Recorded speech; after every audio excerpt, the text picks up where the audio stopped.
বাড়িতে এসে কি কি করি আজকে আপনাদেরকে দেখাবো। দেখুন, এই যে কাজ শুরু করে দিলাম।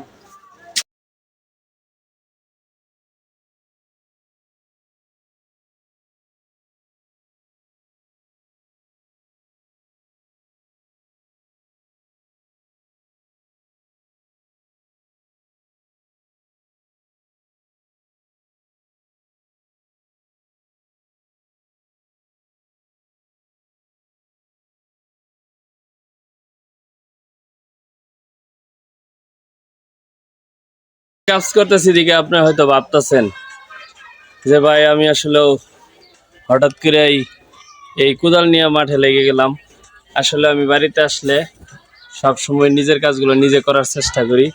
কারণ হলো কাজ আসলে বর্তমানে টাকা আছে মানুষের, আর গ্রামে কিন্তু ভাই কাজ করার মতো লোক পাওয়া যায় না। যারা আগে এক সময় দিনে মানে দিন হাজিরায় কাজ করতো সেই লোকগুলো কিন্তু এখন আর পাওয়া যাচ্ছে না। তো এই জন্যে এই যে বালুর কাজ করতেছি। আর চাইলেও ভাই টাকা আছে, কিন্তু আপনি চাইলেও লোক পাবেন না। বর্তমানে মানুষ কিন্তু গরিব মানুষ নাই, কারণ সবাই কিন্তু এখন নিত্য নতুন টাকা ইনকাম করতেছে বিভিন্ন কৌশলে। এই জন্য এইসব কষ্টের কাজগুলো কেউ করতে চায় না। এই জন্য কিন্তু নিজের কাজগুলো নিজে করা শুরু করে দিছি। আর নিজের কাজ করতে কোনো লজ্জাবোধ নেই। আর এর সাথে যেহেতু আমি ভিডিও তৈরি করি, এই জন্য একটা ভিডিও তৈরি করতেছি। আর এগুলো হলো বালুর কাজ। আপনারা জানেন আমি একটা ছোটোখাটো গরুর ফার্ম দিতেছি।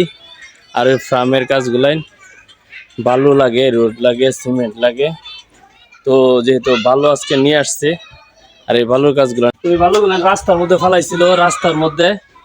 আর রাস্তা থেকে আমি একটুকুনা সরাই দিতেছি যাতে মানুষ চলাচল করতে পারে। তো আগামীকালকে ইনশাল্লাহ এগুলো কাজ শুরু হয়ে যাবে। ডালাইয়ের কাজ, ফ্লোর ডালাইয়ের কাজ। আর ফ্লোর ডালাইয়ের লেগে ভালো নিয়ে আসছি। ইনশাল্লাহ সবাই দোয়া করবেন যেন আমি আমার স্বপ্নের লক্ষ্যে পৌঁছতে পারি। সবার কাছে দোয়া চাই। আর সব সময় সবাই নিজের কাজগুলো নিজেই করার চেষ্টা করবেন। আর নিজের কাজ করতে কোনো লজ্জাবোধ নেই, কাজ করে খেতে কোনো লজ্জা নেই। যে এই কর্মটাই করবেন অবশ্যই সেই কর্মটাকে সবচেয়ে বেশি মূল্যায়ন করবেন, সবচেয়ে বেশি সময় দিবেন, এবং যখন যে কর্মটা করবেন সেটাতে আপনি বেস্ট পারফরমেন্স করার চেষ্টা করবেন। তাহলে ইনশাল্লাহ একদিন না একদিন সেই কর্ম থেকে আপনি আপনার পারিশ্রমিকটা পেয়ে যাবেন, আপনার রেজাল্টটা পাবেন অবশ্যই ভালো। তো ভিডিওটা যদি ভালো লাগে অবশ্যই আপনার লাইক কমেন্ট শেয়ার করতে ভুলবেন না। আর আপনি আমার এই ভিডিওটা অবশ্যই আমি রিয়েলি করেছি, রিয়েল কাজ করছি, অবশ্যই আপনার কাছে ভালো লাগলে লাইক কমেন্ট শেয়ার করে দিবেন, অন্যকে দেখার সুযোগ করে দিবেন। ওকে, আল্লাহ হাফেজ, আসসালামু আলাইকুম।